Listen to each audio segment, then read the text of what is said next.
सुन नाज़रीन, प्रोग्राम आज की बात के साथ मैं हूं इम्तियाज मीर। मुल्क की सूरत हाल आपके सामने है।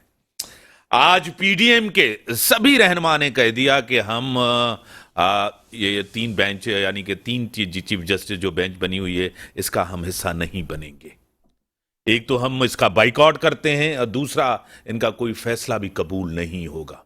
यानी कि फुल बेंच बनना चाहिए, फुल कोर्ट होना चाहिए। आज ये पीडीएम की जो सब सियासी जमातें, जिसमें नवाज शरीफ साहब भी वीडियो लिंक के जरिए थे, उन्होंने भी इसको मना कर दिया। एक पोलराइजेशन है सियासत के अंदर। और इमरान खान ने आज फिर एक दो बड़े अहम इल्ज़ामात लगाए हैं साबिक आर्मी चीफ के ऊपर, बाजवा साहब के ऊपर, के वो चाहते थे कि इंडिया के साथ ताल्लुकात बेहतर हो और मेरे इसी के ऊपर उनसे जो है ना ताल्लुकात ख़राब हुए। इमरान खान ने इतने यू टर्न्स लिए हैं, कभी साजिश अमेरिका से, कभी यहाँ के एंडर्स, फिर मेरे ताल्लुकात ख़राब, फिर हुकूमत। बाजवा साहब जो थे 4 साल उन्होंने बड़ी सपोर्ट की है उस गवर्नमेंट की, तहरीक इंसाफ गवर्नमेंट की। मैशियत भी बेहतर नहीं है। सियासत के अंदर आज इमरान खान ने कहा, जिस तरह कल भी कहा था, आज भी उन्होंने कहा कि हम बात करने के लिए तैयार हैं, लेकिन हम बात करेंगे इलेक्शन के ऊपर, हम बात करेंगे आइन और कानून की, हम बात करेंगे। और जिस तरह शहबाज शरीफ खान ने कहा था माइनस इमरान खान, बात हो सकती है। इसी के साथ दीजिए ब्रेक का टाइम हो गया। ब्रेक के बाद आते हैं, डिस्कशंस को आगे बढ़ाते हैं। वेलकम बैक नाज़रीन। मुझे स्टूडियो में ज्वाइन किया है एकेडमिक हैं, कॉलमनिस्ट हैं, ज़ेने सुमरो कानूनदान हैं, तज्जिया निगार हैं, स्टूडियो में है मेरे साथ। मैं आपको वेलकम करता हूं अपने शो में। मुझे टेलीफोन लाइन पे ज्वाइन किया है जयप्रकाश लोहाना साहब, एमएनए रह चुके हैं, पीटीआई से उनका तारुक है, मिनॉरिटी विंग पाकिस्तान के प्रेसिडेंट हैं। मैं आपको वेलकम करता हूं अपने शो में। एडवोकेट साहब, आप किस तरह आप देख रहे हैं ये जो पोलराइजेशन नजर आ रही है जुडिशरी के अंदर? कुछ जजेस जो हैं उनके स्टेटमेंट्स आपके सामने हैं। कुछ कह रहे हैं कि सो मोटो बड़ा ज़बरदस्त होता है और सो मोटो उस दौर में भी लिया गया, जब आपको वोट ऑफ नो कॉन्फिडेंस हुआ था उस टाइम भी लिया गया। ये बेड और गुड का जो सो मोटो, ये क्या है? इसके ऊपर इतनी पोलराइजेशन क्यों? साहब, पहले तो पोलराइजेशन की बात करें कि जजेस में इतना डिफरेंस ऑफ ओपिनियन क्यों है और इतना इख्तिलाफ, कि पहले वो चेंबर्स के अंदर तक होता था, उसके बाद अब वो कोर्ट में आ गया, ओपन कोर्ट में, ना सिर्फ कोर्ट में बल्कि ऑर्डर्स तक में नज़र आना शुरू हो गया। आप अगर देखें हमारी सुप्रीम कोर्ट की तारीख रिसेंट पास से हम उठाएं तो क्या ये इस वक्त सच किसी से छुपा हुआ है कि काजी फैज़ साहब के ख़िलाफ़ रेफरेंस किन जर्नलों ने बनवाया था और वो रेफरेंस किन के कहने में फ़ाइल हुआ और किस तरह कोर्ट को मैनेज किया गया, कुछ चंद ग्रुप ऑफ जजेस को मैनेज किया गया कि वो रेफरेंस पे फैसला करें और काजी फैज़ साहब को रिमूव करें जुडिशरी से, और वो रेफरेंस किसको नाराज़ किया गया तो ये रेफरेंस फ़ाइल हुआ। फैज़ाबाद वाले धरने की जजमेंट सबको पता है। उसके बाद शौकत सिद्दीकी साहब जो एक जज थे इस्लामाबाद हाई कोर्ट के, उन्होंने ख़ुद बताया कि किस तरह बेंच मैनेज हो रहा है जब वो सिटिंग जज थे और किस तरह केसेस लगवाए जाते हैं। ये भी सच छुपा हुआ नहीं है। तो जब जजेस को ये पता होगा कि मेरे साथी जजेस बाहर की कुव्वतों से मैनेज हो रहे हैं, तो फिर जब उनका वक्त आएगा तो वो भी ज़ाहिरी बात है अपनी एग्रेशन दिखाएंगे, अपनी नाराज़गी दिखाएंगे और ऑब्वियसली सुप्रीम कोर्ट में एक फूट पड़ेगी। कॉन्डक्ट जो है वो कभी भी छुपता नहीं है। कॉन्डक्ट हमेशा जो आवाम को, लोगों को, जनरल पब्लिक को पता होता है और उसके हमें बहुत जल्दी नताइज पब्लिक में इस पोलराइजेशन की शक्ल में और इस डिसअपॉइंटमेंट की शक्ल में सुप्रीम कोर्ट में समझता हूँ अपना मजाक उड़वा रही है, हमें नज़र आएंगे सारे। जहाँ तक सुओ मोटो की बात है, अब यही पोलराइजेशन, इसको हम कनेक्ट करते हैं कि ये किसी एक जगह पे तो इसको सर निकालना था और उसको ब्रेक थ्रू करना था, वो हुआ सुओ मोटो के टाइम पे। अब सुओ मोटो का मसला जो है वो बड़ा इतना कॉम्प्लेक्स नहीं है जितना बनाया गया है। सुओ मोटो एक जुरिस्डिक्शन है अंडर आर्टिकल 184(3), जिसमें यह कहा गया है कि सुप्रीम कोर्ट जब भी फंडामेंटल राइट्स के वायलेशन होगी तो कोई सुओ मोटो ले सकती है और उस पर 1 साल ऑर्डर पास कर सकती है। अब वहाँ लफ्ज़ चीफ जस्टिस का यूज़ नहीं हुआ वहाँ लफ्ज़ यूज़ हुआ है सुप्रीम कोर्ट। तो सुप्रीम कोर्ट का मतलब तो सारे जजेस हुए, एक जज तो नहीं हुआ। तो ये जो गुड सुमोटो बैड सुमोटो की बात कनेक्ट की जा रही है, वो कनेक्ट की जा रही है जो वोट ऑफ नो कॉन्फिडेंस को आर्टिकल 5 की बेसिस पे रिजेक्ट किया गया था कासिम सूरी साहब की तरफ से रूलिंग पे। तो एक सुमोटो लिया गया था सुप्रीम कोर्ट की तरफ से। अब पीटीआई वाले हजरात वो सब ये कह रहे हैं कि ये सुमोटो वो सही था, उसके बेसिस पे पीडीएम की गवर्नमेंट बनी, तो बाकी सुमोटोस गलत क्यों? ये एक बहुत गलत एनालॉजी वो ड्रॉ कर रहे हैं। इसका कोई ताल्लुक इन प्रोसीडिंग से नहीं है। उस सुमोटो के बाद जो सुमोटो लिए गए उनसे कोई ताल्लुक नहीं है। उस सुमोटो की नेचर में आपको बताऊं, वो सुमोटो 12 सुप्रीम कोर्ट के जजेस ने रिकमेंड किया था, और ये बात उस ऑर्डर में लिखी हुई है कि मीटिंग चीफ जस्टिस पाकिस्तान के घर पे हुई थी जिस रात को वोट ऑफ नो कॉन्फिडेंस था। उस दर 12 जजेस ने रिकमेंड किया, ऑलमोस्ट ऑल ऑफ द जजेस ऑफ सुप्रीम कोर्ट, कि ये सुमोटो लिया जाए, और उसके बाद ये सुमोटो लिया जा रहा है। दिस इज कलेक्टिव विजडम, और यही स्पिरिट है। ऑब्वियसली सुमोटो की अगर पावर्स एक बंदा एक्सरसाइज कर रहा है तो काफी बार वो गलत होगी और कुछ बार सही भी होगी। इधर तो एक बंदे ने एक्सरसाइज नहीं की, इधर तो सबकी रिकमेंडेशन पे एक्सरसाइज हुई है, और उसके बाद वो सुमोटो लिया गया। और मैं ये समझता हूं कि तारीख का एक बहुत बड़ा सवालिया निशान होता सुप्रीम कोर्ट के ऊपर अगर वो सुमोटो ना लिया जाता।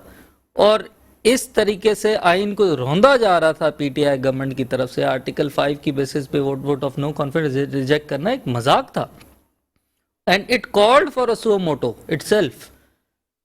तो जब वो ले लिया तो उसकी एनालॉजी आप ड्रॉ कर रहे हैं अभी वाले सुमोटो से, जो एक जज ने ले लिया सर्विस मैटर पे, वो डोगर साहब सीसीपी और लाहौर साहब की सीसीपी लाहौर की सर्विस इशू था जो अपॉइंटमेंट का, उस पे एक सुप्रीम कोर्ट में मैटर चल रहा है, और एजाज उल हसन साहब और एक और जज बोलते हैं अच्छा ये तो इलेक्शन से रिलेटेड लग रहा है हमें, तो चीफ जस्टिस को रिकमेंड कर दिया कि आप सुमोटो ले लें।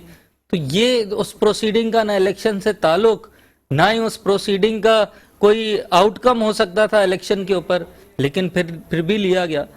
और उसके बाद इन्हीं जजेस ने बैठ के, 2-3 जजेस ने बैठ के आर्टिकल 63A की इंटरप्रिटेशन की। वो तो सबसे बड़ा मैं समझता हूं एक पीटीआई के लिए टर्निंग पॉइंट था, और पीडीएम के लिए भी, जब आर्टिकल 63A को मिस इंटरप्रेट किया गया, सुप्रीम कोर्ट ने आइन को रीराइट किया। उधर क्लियरली लिखा हुआ है आइन में कि वो वोट्स जो डिफेक्टेड मेंबरान के वोट्स होंगे वो वोट्स काउंट होंगे, लेकिन उन्होंने ये कहा कि आइन की रूह ये कहती है कि वो वोट्स काउंट नहीं होने चाहिए क्योंकि पार्टी लीडर की डायरेक्शंस के खिलाफ है। अब अगर ऐसी बात है तो आइन में सीक्रेट बैलेट क्यों है? सीक्रेट बैलेट में इजाजत, मतलब आइन आपको किसी न किसी सूरत में किसी और जगह इजाजत दे रहा है कि अब अपनी राय का इस्तेमाल करें, इजहार करें अंडर अ सीक्रेट बैलेट। मतलब आप ये रूल आउट नहीं कर सकते कि पार्टी डायरेक्शन के खिलाफ वोट जो है हमेशा अनकॉन्स्टिट्यूशनल होगा। सही मुझे ज्वाइन किया है, कुछ टाइम लेट हो गई अपना उज़्मा कामरान साहिबा, जीडीए की रहनुमा है, सीनियर रहनुमा है। मैं आपको वेलकम करता हूं अपने शो में। जैसा मैं आपकी तरफ आऊंगा, जिस तरह आज आपको पता है कि पीडीएम ने भी सुप्रीम कोर्ट की 3 रुकनी बेंच का एक बाइकआउट किया है, खान साहब ने भी ये ऐलान किया है अगर इलेक्शन नहीं होते तो हम भी एक तहरीक चलाएंगे, सड़कों पे होंगे, क्या कहेंगे? मेहरबानी इंटर भाई, अभी मैं आवाज आ रही है? थोड़ी बहुत आ रही है, लेकिन आपको मुझे आवाज आ रही है? आवाज आ रही है, हाँ। क्या कहेंगे जय साहब इसके ऊपर? अभी आपके पास स्टूडियो में हमारे एक दोस्त वकील बैठे हुए, मैंने उसकी बातें सुन रहा था। अब मुझे नहीं पता उसका पार्टी से तो किसी से ताल्लुक है या वो न्यूट्रल तज्जिया कर रहे हैं, वो नहीं है, लेकिन मैंने बातें उसकी सुनी है। अगर पार्टी से किसी का ताल्लुक है, नोन से या पीटीएम से, तो फिर सही बातें कर रहा है, अपने हिसाब से पार्टी से डिफरेंट कर रहा है। लेकिन बात सिंपल है, मैं अगर सुमोटो जो लिया गया था चीफ जस्टिस ने उस वक्त कासिम सूरी की जो जजमेंट जो रूलिंग के ऊपर, उस पर जो फैसला भी आया, सुमोटो हुआ, फैसला हुआ, हमने सुप्रीम कोर्ट का फैसला माना। हमने कोई सुप्रीम कोर्ट की जजमेंट के ऊपर कोई हमने एहतजाज नहीं किया। हमने कहीं ये नहीं बोला कि ये सुप्रीम कोर्ट का फैसला हम नहीं मानते। हमने वो फैसला माना और हमने उस पर आगे अमल किया। अब मुझे बताएं, सो मोटो अगर वो सही था या बेड था, वो एक अलग किस्सा है, ठीक है ना। लेकिन आज जो सो मोटो लिया गया है, मुझे बताओ, सो मोटो लिया गया या एक जजमेंट थी डोगर की अपॉइंटमेंट के ऊपर, जस्ट एजाज उसने बात निकाली, उससे सो मोटो हुआ। लेकिन एक तो बात सिंपल तो है ना कि मुल्क में पंजाब और केपीके की असेंबली एक आइन, एक कानून के मुताबिक टूटी, इसमें तो कोई शक तो नहीं है ना।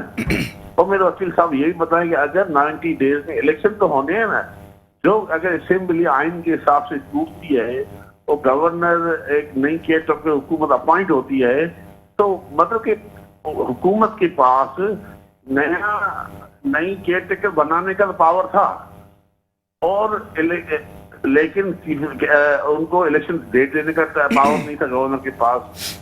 चलो, गवर्नर ने अपना फर्ज नहीं निभाया, लेकिन सो मोटो जो सुप्रीम कोर्ट ने लिया है वो आईनी तो है, इलेक्शन तो होने हैं। अगर मैं थोड़ी देर के ये समझो कि बकौल आपके वकील साहब बोले भाई केस हाई कोर्ट में चल रहा था, जिस तरह जस्टिस मंसूर अली शाह ने बोला हाई कोर्ट में चल रहा था, जुडिशन सुप्रीम कोर्ट की नहीं थी। अगर वो हाई कोर्ट में फर्ज करो या हाई कोर्ट में फैसला हक में आता या मुखालिफ में आता, तो भी सुप्रीम कोर्ट में लाना था ना।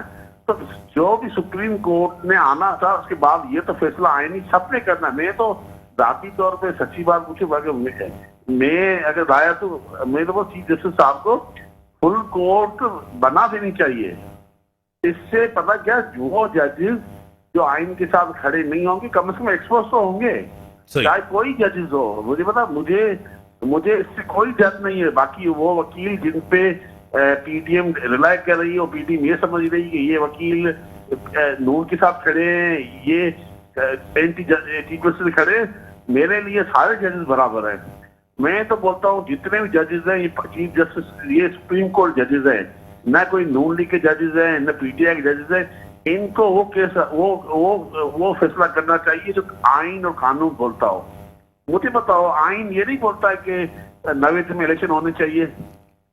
मुझे ये बताया कि अगर इलेक्शन कमिश्नर के पास, इलेक्शन कमिश्नर ने बोला मेरे पास अथॉरिटी नहीं है डेट देने की। जब सुप्रीम कोर्ट ने फैसला किया कि भाई सदर डेट देगा, जब सदर ने डेट दे दी, फिर इलेक्शन कमीशन के पास जब डेट देने का इख्तियार नहीं था, तो 8 अक्टूबर दोबारा कैसे दे दी? किससे पूछ के 8 अक्टूबर की डेट दी? क्या उसने डेट जब दी दोबारा सदर साहब से रब्ता किया?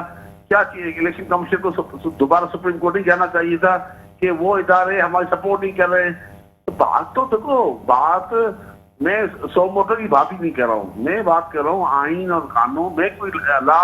मैंने कोई लॉ नहीं पढ़ी हुई है, लेकिन एक पॉलिटिकल वर्कर के नाते हम जो टीवी में सुन रहे हैं, जो कानून थोड़ा बहुत समझते हैं, कि तो सिंपल बात है, 90 रोज में इलेक्शन होने हैं। अगर 90 रोज में इलेक्शन नहीं होता है, मुझे बताओ, नवाज शरीफ कल बैठ के लंदन से बैठ के बोलता है 3 रुकनी की हम जो जजमेंट है हम नहीं मानेंगे। क्यों नहीं मानेंगे? यही तो 5 जजेस कौन थे जिन्होंने जो कासिम सूरी की सो मोटो लिया था?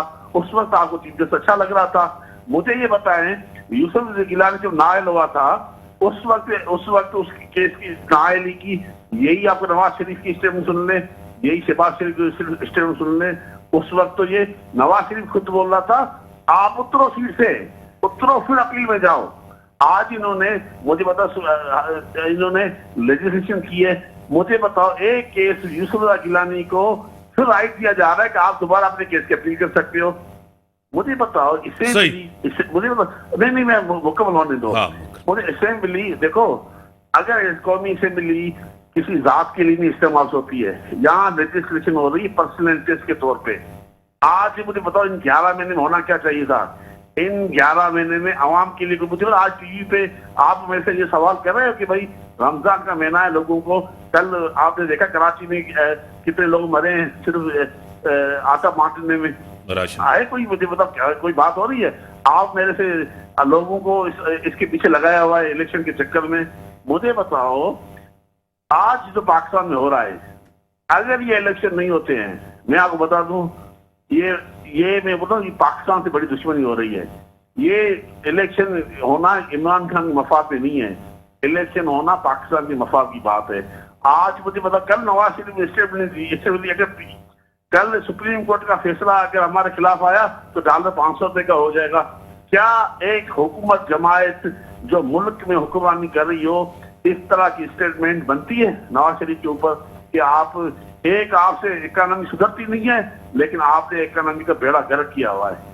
मुझे सही। तो हैरत होती मैं आता है, हूं आपकी तरफ। हैरत होती। हाँ, मैं आता हूं आपकी तरफ। मैडम, आप क्या कहेंगी? मुल्क के अंदर आपको पता है मैशत के ऊपर कोई तवज्जो नहीं है, हालात के ऊपर, गवर्नेंस के ऊपर कोई तवज्जो नहीं है, रमजान का महीना है, महंगाई है, बेरोजगारी है, सबको पड़ी है, इलेक्शन कब होगा, सोमोटो हो या नहीं हो, जिस तरह कानून साजी हुई, आप क्या कहेंगी? भाई, हकीकत है मुल्क के हालात इस वक्त बहुत नासाज हैं और बड़े कहते हैं दर्दनाक हालात से हम सब गुजर रहे हैं, मुल्क में रहते हैं, मुल्क का हिस्सा हैं।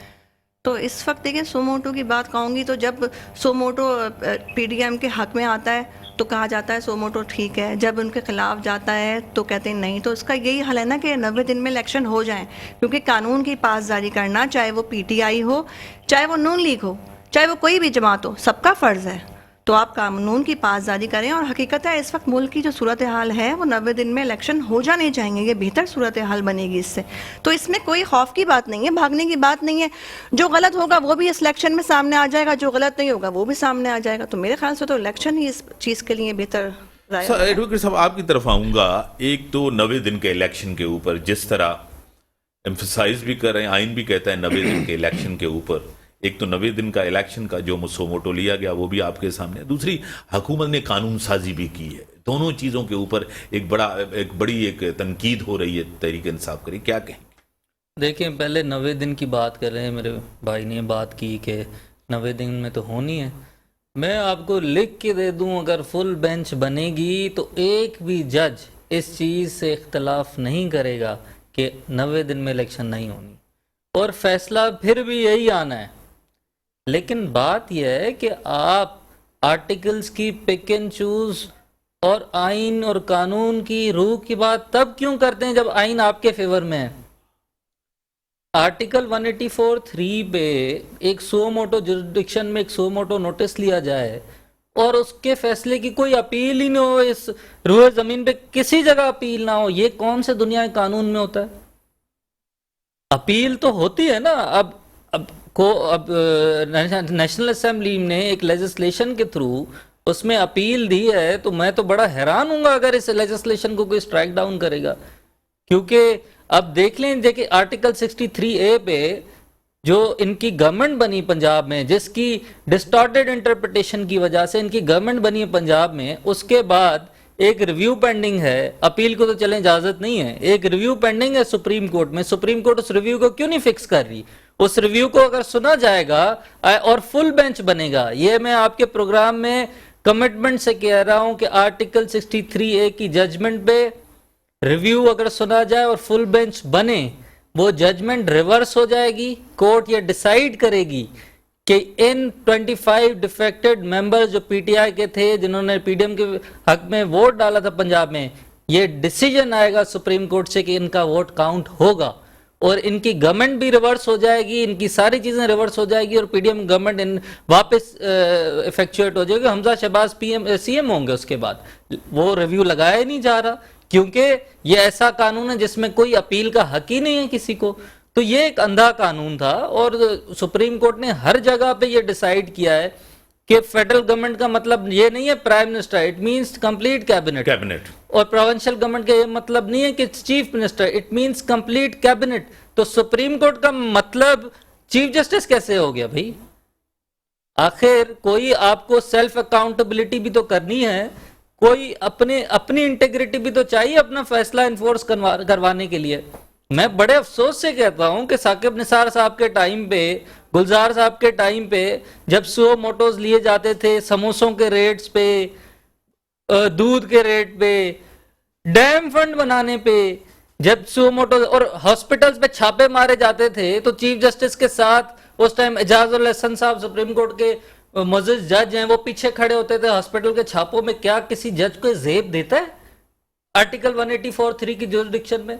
मैं उन वकला से पूछता हूं जो वकला सारे पीटीआई के सपोर्टर्स हैं और आज आइन और कानून के बड़े पासदार और अरस्तू बने हुए हैं, जब आर्टिकल 5 के बेस पे वोट ऑफ नो कॉन्फिडेंस जो एज पर लॉ थी उसको रिजेक्ट किया जा रहा था, तो ये इन्होंने सबने आंखें बंद कर ली थी। मैं ये तो नहीं कह सकता इन्होंने ही मशवरा दिया होगा खान साहब को कि ये कर दें फिर देखते हैं क्या होता है। मैं तो यही समझ रहा हूँ वकला ने नहीं दिया होगा, लेकिन इनका फर्ज तो था। अली जफर साहब सुप्रीम कोर्ट में आज हेयरिंग्स कर रहे हैं कि आइन की बात कर रहे हैं, उस दिन सेनेट में स्पीच आइन की बात, आइन को अपहोल्ड किया जाए, तो तब ये किधर थे सब? और आज जब फैसला, और ऑब्वियसली जो बीमारियां पैदा की गई हैं पीटीआई की तरफ से, मैं तो हमेशा यही समझता हूं आज इनको उन्हीं चीजों की सजा मिल रही है। 2018 में इनकी गवर्नमेंट कैसे आई, बच्चे बच्चे को इस मुल्क में पता है। तो जब आप एक गलत काम खुद करेंगे तो what goes around comes around, ये दुनिया का असूल है। आज आपको देखना पड़ रहा है। नवाज शरीफ साहब को आपने निकलवाया एस्टेब्लिशमेंट के साथ मिलके, उन्होंने एस्टेब्लिशमेंट साथ मिलके आपको निकलवा दिया। अब आप क्यों रो रहे हैं? ठीक है, ब्रेक का टाइम होगा नाज़रीन, ब्रेक का टाइम हो गया। मेरे साथ टेलीफोन लाइन पे रहें जय साहब, आपका पॉइंट ऑफ व्यू जरूर मैं लूंगा। ब्रेक का टाइम होगा, ब्रेक के बाद आते हैं।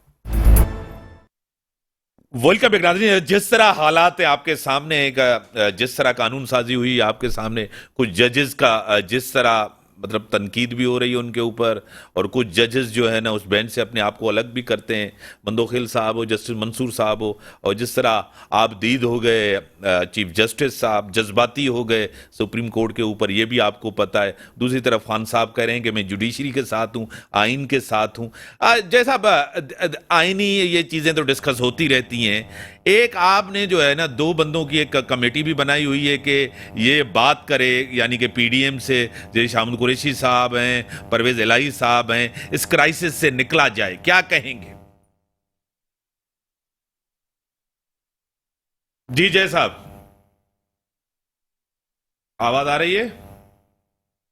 लाइन पे नहीं मैडम। जिस तरह के हालात हैं आपके सामने, हर कोई अपनी सियासत को देख रहा है, इक्तदार को देख रहा है, कुर्सी को देखता है, मैं किस तरह पावर में जाऊं। जो पावर में वो कहते हैं हम इस पावर को किस तरह कंटिन्यू करें, क्या कहेंगे? देखिए, हकीकत है, आपने ये बात बिल्कुल सही कही कि हर इस वक्त सियासतदान जो है वो अपनी सियासत चमकाने में लगा हुआ है। मुल्क का कोई नहीं सोच रहा। क्यों? क्योंकि हमारे मुल्क में लीडरशिप रही नहीं, हमारे मुल्क में लीडर रहे नहीं। और जब मुल्क में लीडर ना हो या फिर कोई एक मुत्तहद हो के कोई डिसीजन ना लिया जाए और हर कोई इक़्तिदार की आग में अपने आप को आगे दौड़ने की कोशिश में लगा हुआ हो, तो मुल्क का यही हाल होता है जो हो रहा है। इस वक्त कोई इदारा जो है वो बाखूबी अपना कोई काम सरअंजाम नहीं दे रहा। कल का एक वाकया आप देख लें, मैं बड़ा उस पर मजम्मत करूंगी उस वाकये पे कि एक बच्चे को शूट किया गया है। 15 साल के बच्चे को किस तरह से गोलियां मार के रोड पे फेंक दिया गया, कोई पुरसाने हाल ही नहीं है। कहीं स्नैचिंग करते हुए आवाम मर रही है, कहीं ऐसे आवाम मर रही है। तो हुक्मरानों को तो यही मैसेज जाता है कि भाई लूटो खाओ और भाग जाओ। ठीक है जय साहब, आपसे अब मैं जरूर इस पे पॉइंट ऑफ व्यू लूंगा कि जिस तरह आप जो है ना बात करना भी चाहते हैं कि जो पीडीएम है उनके साथ बैठ के बात की जाए, आइन के तहत, कानून के तहत, इलेक्शन के हवाले से, शामुल कुरैशी साहब और परवेज इलाही साहब को, चौधरी परवेज इलाही साहब को ये टास्क दिया है वजीर इमरान खान साहब ने। देखें इंटर भाई, देखो मैं बताऊं, पहले मैं भाई का जवाब दे दूं जिसने बात की सोमोटो के ऊपर। या देखो मुझे बताओ आज क्या टाइमिंग थी कि जिस तरह जस्टिस फाइज ईसा ने और जस्टिस अमीन ने आर्टिकल 184(3) का जब दिया judgment, it was not right time. देखो हर चीज की अहमियत होती है। और ये क्या लेजिस्लेशन जो हुई है, मुझे बताओ आज 1 साल पहले ये कहाँ थे जब इनको, चलो हुकूमत में 11 महीने तो हुए ना आए हुए, इनको अगर सोमोटो बुरा लग रहा था चीफ जस्टिस का लेना, जिस तरह हमारे वकील साहब के पास बैठे हुए, सुप्रीम कोर्ट की बात है, इसमें सुप्रीम कोर्ट में 3 सारे जजेस, मैं किसी न चीफ जस्टिस को डिफेंड करना चाहता हूँ, ना मैं बाकी जजेस को मतलब उनके खिलाफ बात करना चाहता हूँ, लेकिन हर चीज की एक टाइमिंग की अहमियत होती है। जिस तरीके से जस्टिस फाइज ईसा के खिलाफ जो रेफरेंस फाइल हुआ था वापस लेना, मेरे वकील साहब बैठे हुए, उनको पता है ये केस कहाँ से रेफरेंस फाइल हुआ था, ये पूरी दुनिया को पता है। लॉ मिनिस्टर कौन था, और लॉ मिनिस्टर वो किसी नजदीक था, आपको भेजे और लेकिन गवर्नमेंट तो आपकी थी, पता है। ठीक है, मैं बताऊँ आपको, यहाँ आज मुझे बताओ जो लेजिस्लेशन हुई है राइट टू अपील में, इस चीज से मुझे कोई लेजिस्लेशन को इनकार नहीं है, कोई बुरी लेजिस्लेशन नहीं है, हर केस का अपील होने का राइट होना चाहिए, मुझे इस चीज से। लेकिन क्या आज ये मुझे पता है, कल बिलावल भुट्टो ने भी इस पे जब नवाज शरीफ या जहांगीर तरीन या बाकी मोहसिन दावड़ ने जो इसमें अमेंडमेंट फाइल की थी, इसकी ये सॉरी अपना जो लेजिस्लेशन जमा कराई थी, उस पर भी इतराज था, फिर उसको मैनेज किया गया। लेकिन मुझे कोई इससे कोई कतकला, मुझे कोई इससे इनकार नहीं है, अच्छी लेजिस्लेशन होनी चाहिए, लेकिन एक चीज की टाइमिंग इंपॉर्टेंट होती है। आज फाइज ईसा के खिलाफ रिसर्च लेना, लेजिस्लेशन होना, जस्टिस फाइज ईसा का 184(3) पे जजमेंट देना, और बेंच से 9 बेंच से 3 जजेस में मुझे बताओ, कोई चीफ जस्टिस ने कल आइन की बात कर रहा है, कोई गैर। मैं आज भी दावा से बोलता हूँ फुल बेंच, मैं तो पहले दिन से हमारी पार्टी में डिस्कस कर रहा हूँ, फुल बेंच बनना चाहिए, फुल कोर्ट बननी चाहिए। जो वकील, जो जज अगर कोई आइन किसी हटके हटेगा, वो खुद एक्सपोज होगा। दूसरी आपने बात की टैक्स के ऊपर, देखो जब हम अपनी 2 असेंबली हमने कुर्बान की है, सही, तो हम इलेक्शन के ऊपर बात करने में हमें कोई एतराज नहीं है। आइन और कानून के दायरे में रहते हुए हमें किसी चीज से भी इनकार नहीं है। आज हमारे असद उमर साहब जमा इस्लामी से बात करने गए हैं, मंसूरा गए हैं, उनकी मुलाकात अमीर जमा इस्लामी से हुई है। आज शामिल कुरैशी साहब ने MWM से मुलाकात की है, और परवेज़ ने MQM से रब्ता किया है। देखो, इस चीज में मेरे पॉलिटिकल पार्टीज में बातचीत होनी चाहिए, लेकिन आइन और कानून। लेकिन आज जो PDM की जमायत जिस तरह आइन की दुश्मन होके खड़ी हुई है, इस तरह आमर भी नहीं करते हैं। सही, मुझे बताओ, आप देखो आपस की बात है, जनरल देखो, मेरा आप छोड़ दिए मेरा किस पार्टी ताल्लुक है, साईं के किस पार्टी ताल्लुक है, लेकिन एक आइन का मुल्क एक किताब के ऊपर चल रहा है, आइन है जो इस मुल्क को चला रहा है। इसमें तो क्या बात, अब वो देखो, उन मसला ये है, वो इलेक्शन कराना नहीं चाहते। हकीकत ये है, अगर अक्टूबर में इलेक्शन होते हैं ना, तभी हमें इस चीज का इनकार नहीं है। 6 में कौमी असेंबली का, देखो हमने तो कौमी असेंबली के लिए इलेक्शन होने के लिए सूबाई से तोड़ा है ना, तोड़िए ना, वरना सूबाई में तो हम खुद हुकूमत तो कर रहे थे ना, दोनों सूबे हमारी हुकूमत थी, हमने दोनों असेंबली इसीलिए तोड़ी है कि वफाक में इलेक्शन हो। वफाक में मुझे बताओ, अब 4 महीने में कौन सा ऐसा मुल्क को और अच्छा करेंगे? मुल्क का बेड़ा गर्क तो इन्होंने कर लिया है। मुझे बताओ, लोगों का हाल आप देख रहे हो। मुझे बताओ इम्तियाज मीर साहब, आप बैठे हुए हैं, आप जिस तनख्वाह में काम करें, क्या आपकी तनख्वाह नहीं बढ़ी होगी? मैं मेरा एक ताल्लुक कारोबारी तबके से है, मेरा कारोबार बैठ गया है, तो मैं क्या करूं? मुझे बताओ, मैं कैसे अपना घर चलाऊंगा? आप अपना कैसे घर चलाएंगे? जो आपके सामने बैठे वो कैसे घर चलाएंगे? मुल्क का देवाला निकल गया है। मुल्क इस वक्त आप अगर आपने आइन की परवाह नहीं की और बकौल नवाज शरीफ के 500 रुपए का डॉलर हो जाएगा। अब मुझे बताओ, मुल्क का हुक्मरान मुल्क का दुश्मन बन जाए तो फिर आप क्या समझते हैं मुल्क का क्या होगा आगे? सही, सही। बैरिस्टर साहब, जिस तरह वो कह रहे हैं मुल्क आइन के तहत चलना चाहिए, हम भी कहते हैं, आप भी कहते हैं मुल्क आइन के तहत, यानी कि आज जो है जिस तरह PDM ने सुप्रीम कोर्ट 3 रुकनी बेंच के बाइकआउट का फैसला किया, इसका कुछ इम्पैक्ट पड़ेगा? सर, इम्पैक्ट तो इन्होंने पहले बोला मुल्क का दिवालिया निकल गया है। आप इनसे ये तो पूछें कि ये साइफर की कहानी थी, अब उससे यूटर्न क्यों ले लिया है? तो साइफर की कहानी पे एक पूरा इन्होंने सुपर स्ट्रक्चर खड़ा किया, और खान साहब की अपनी ऑडियो लीक है, इस पर हमने सिर्फ खेलना है। तो ये इंस्टेबिलिटी तो वहाँ से शुरू हुई। पहले तो सुप्रीम कोर्ट ने जो उनको डायरेक्शन दी थी नो कॉन्फिडेंस पे वोट लें, वो भी नहीं लिया, देन साइफर पे खेला, देन सारी चीज़ें, मतलब सारा आप कनेक्ट करेंगे तो शुरू तो इनके यहाँ से हो रहा है। एंड देन एक और वजह इंस्टेबिलिटी की कि 2 सूबों की प्रोविंशियल असेंबलीज आप डिसॉल्व कर रहे हैं इसलिए कि गवर्नमेंट पे प्रेशर पड़े और फेडरल गवर्नमेंट इलेक्शन अनाउंस कर दे नेशनल असेंबली की। Is this a reason? 27 फरवरी के ऑर्डर में मोजेज जज साहिबान ने डिसेंटिंग नोट दिया है कि हमने वो रिव्यू भी देखना है और इस चीज़ को भी देखना है कि क्या इस तरीके से डिसोल्यूशन एक इलेक्टेड असेंबली की अलाउ की जा सकती है। मेरी नज़र में तो ये एक कोई रीज़न ही नहीं है जिसकी बेसिस पे तो आप सियासत कर रहे हैं, ऊपर से डिसॉल्व करने के फ़ौरन बात कर रहे हैं, इलेक्शंस कर रहे हैं, तो भाई डिसॉल्व क्यों की थी? हर चीज़ आइन और कानून ब्लैक एंड वाइट में तो नहीं लिखी होती ना, कुछ आपका कुछ अपने मॉरल्स होते हैं, कुछ समझ होती है, कुछ फहम होती है, उस सबको सामने रख के चलना पड़ता है।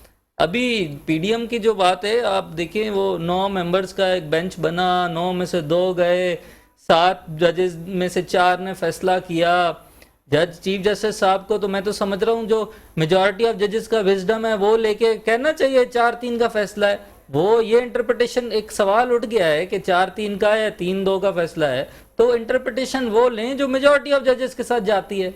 वो ये क्यों ही लेना चाहते हैं इंटरप्रिटेशन कि नहीं जी ये 3-2 का फैसला है और जो हमने डिसाइड किया है एक सर्टन पार्टी के फेवर में वो ही कबूल है, और मेजॉरिटी ऑफ जजेस के विजडम को वो इग्नोर कर रहे हैं।